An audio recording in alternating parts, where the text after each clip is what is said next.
Salut, c'est Trado, content de vous retrouver pour le format gagner en bourse avec des ETF. On va comme d'habitude procéder à l'étude des zones d'accumulation rationnelle pour les ETF de cœur de portefeuille et puis ensuite pour les ETF satellites. Je vous rappelle, si vous êtes nouveau, que ma stratégie repose sur l'idée qu'il faut diviser en deux l'investissement que vous voulez accorder aux ETF, une partie en DCA, c'est-à-dire à intervalles réguliers, par exemple tous les premiers du mois ou tous les 31, généralement c'est ce que vous faites, et puis une partie va être conservée précieusement tous les mois pour être investie dès qu'on arrive sur une zone d'accumulation rationnelle, c'est-à-dire sur des achats après qu'il y a un repli pour quelque part faire les soldes en fait.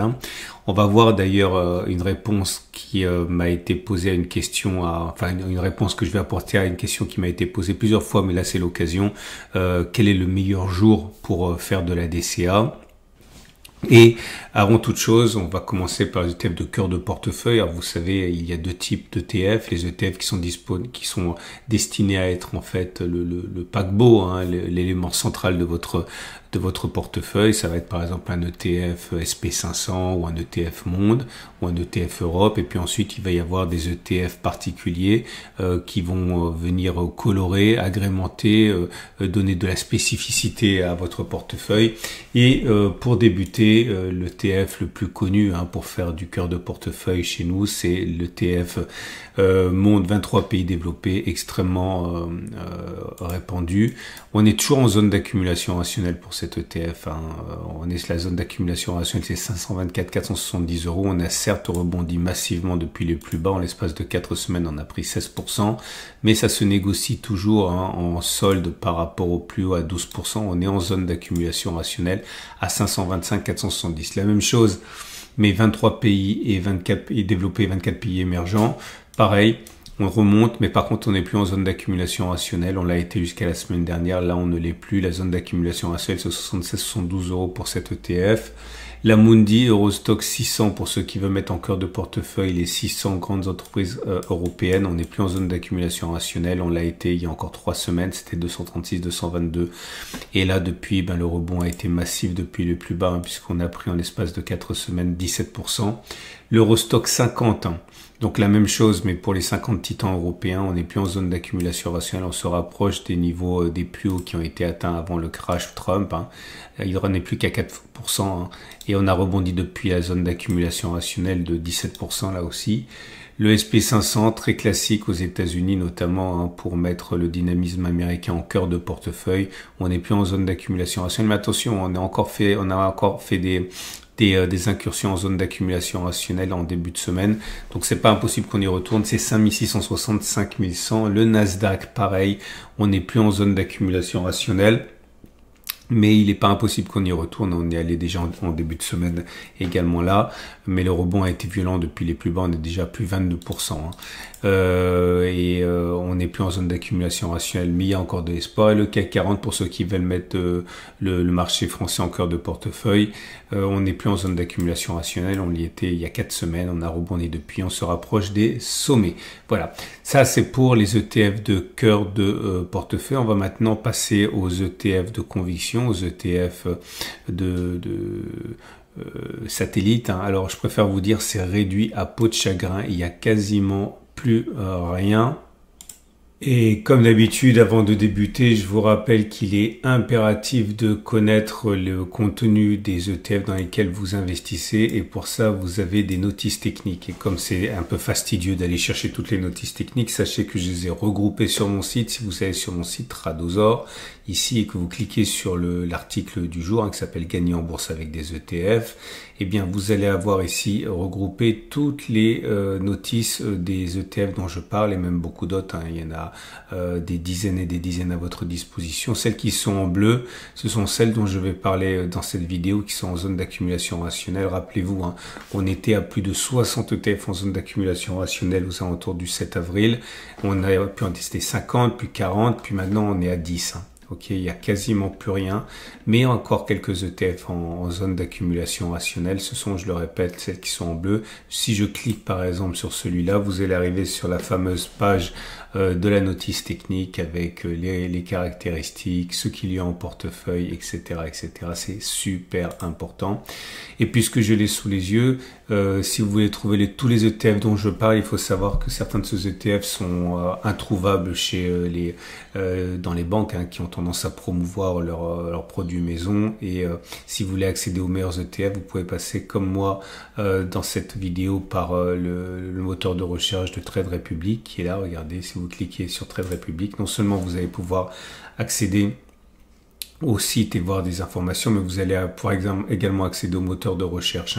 Donc c'est une banque, c'est allemand, c'est régulé par la BaFin, l'équivalent de l'AMF. Vous avez droit à une carte de paiement, comme c'est une banque. Vous avez également la rémunération de 2,25% de vos liquidités au lieu de passer d'une banque à une autre. Là, vous avez vraiment de la réactivité parce que votre liquide dort pendant que vous attendez les zones d'accumulation rationnelle, mais il perçoit quand même 2,25%. Vous avez le cashback, vous avez le PEA. Bref, n'hésitez pas à découvrir. Et puis bien sûr des frais extrêmement faibles, 1 euro à 0 euro selon la formule que vous décidez d'avoir.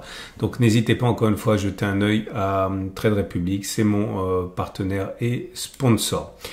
On va donc passer, comme je l'ai dit, aux ETF de conviction, aux ETF satellites, et comme je l'ai dit également, il n'y a quasiment plus rien. Vous avez à votre disposition ici un Xtracker.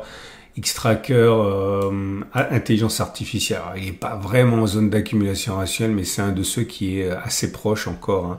On peut envisager qu'on le touche encore la semaine prochaine. Donc intelligence artificielle et big data. Vous avez cet ETF VanEck spécialisé dans la crypto et les blockchains, donc les entreprises qui font la blockchain notamment, en zone d'accumulation rationnelle actuellement à 7,2, 5,4 euros. Si vous voulez investir dans les entreprises disruptives, vous avez cet ETF qui est en train de sortir de la zone d'accumulation rationnelle. Il n'est plus vraiment, mais bon, on n'est pas très loin. Zone d'accumulation rationnelle, 13,2, 11,8 euros. Les nouvelles énergies pour cet Amundi. Lui aussi, quand je dis qu'ils sont en zone d'accumulation rationnelle, c'est pas au sens strict, parce qu'on en est sorti, mais encore une fois, on n'est pas trop loin. Et puis surtout, on peut espérer qu'ils y retournent la semaine prochaine, à un moment ou à un autre. C'est 24,20 euros. Un iShare automatisation et robotique en zone d'accumulation rationnelle actuellement à 12, 10,4 euros. Les semi-conducteurs, non, excusez-moi, c'est une erreur. Encore moins, non, on est sorti de la zone d'accumulation rationnelle, on n'y est pas du tout. Toutes mes excuses, je vais l'enlever tout de suite pour qu'il n'y ait pas de confusion. Non, il n'est pas en zone d'accumulation rationnelle, il n'est plus. L'Amundi, spécialisé dans les produits de base, les produits, tout ce qui est commodities, mais pas l'agriculture. Donc on est en zone d'accumulation rationnelle à 20,6 euros. Le nucléaire, si vous êtes intéressé par le nucléaire, on n'est pas très loin de la zone d'accumulation rationnelle pour l'uranium et le nucléaire à 26,7, 21,3. Le Vietnam en zone d'accumulation rationnelle actuellement à 24, 21,5 euros. Et la santé mondiale, européenne, quasiment en zone d'accumulation rationnelle à 140, 127 euros. Et le dernier, c'est déjà terminé, il y en a 8 ou 9 en fait. C'est les produits de base en Europe, en zone d'accumulation rationnelle à 85, 113 euros. Donc vous avez vu, je le répète, on est passé de 60 à même pas 10 maintenant. Mais voilà, on verra, on n'est jamais à l'abri d'un nouvel accès de faiblesse. Alors maintenant, je vais répondre à la question qui m'a été posée concernant la DCA. Quand c'est qu'on doit programmer la DCA? La réponse claire, c'est que il n'y a absolument aucune date. Alors, je suis allé regarder les derniers crashs, les plus bas qu'on a fait, ça peut être n'importe quel jour. Ça peut vraiment... Regardez, je vais mettre en données journalières et vous allez voir que j'ai repéré quelques ETF qui m'ont été demandés, que j'ai pas étudié parce qu'on n'est pas en zone d'accumulation rationnelle. Mais bon, là, on m'a demandé l'Inde. Est-ce que l'Inde est en zone d'accumulation rationnelle? Non, on n'est pas en zone d'accumulation rationnelle. Et là, on est en données journalières. Et les plus bas ont été faits le 4 avril. et le 7 avril. Ok, donc aucune raison que malheureusement que votre PEA ait été programmé le 7 avril. Hein. C'est pour ça que voilà, choisir une date au hasard, c'est tout aussi bien. Regardez là, ça c'est un autre ETF qui m'a été demandé. Je sais pas ce que c'est. Ah oui, c'est Digital Security, donc tout ce qui est la sécurité digitale. On a touché la zone d'accumulation rationnelle. Bon, c'était entre le 4 et le 17 avril, on était en zone d'accumulation rationnelle. Les économies émergentes, on était en zone d'accumulation rationnelle. Là, c'est données hebdomadaires. Hein. Si je me mets en données hebdo, regardez. Hein. Ouais, c'était en une semaine qu'on a fait les plus bas. C'était également le 7 avril pour le PEA émergent. La défense. Les écorts, ça extrêmement en vogue actuellement pour les raisons tristes qu'on connaît. Voilà, on a fait une touchette, c'était pareil, c'était le 7 avril et on est le 7 avril en données hebdomadaires, en données journalières, ça correspond en fait précisément en fait soit au 4 ou ça regarde le plus bas a été fait le 7 avril. Donc voilà, la plupart des gens programment généralement leur DCA le 31, le 1er, voire le 2 max, mais là il n'y avait pas moyen de toucher les plus bas avec le DCA en début de mois. Hein. Là, pareil, on a fait une touchette et on est revenu.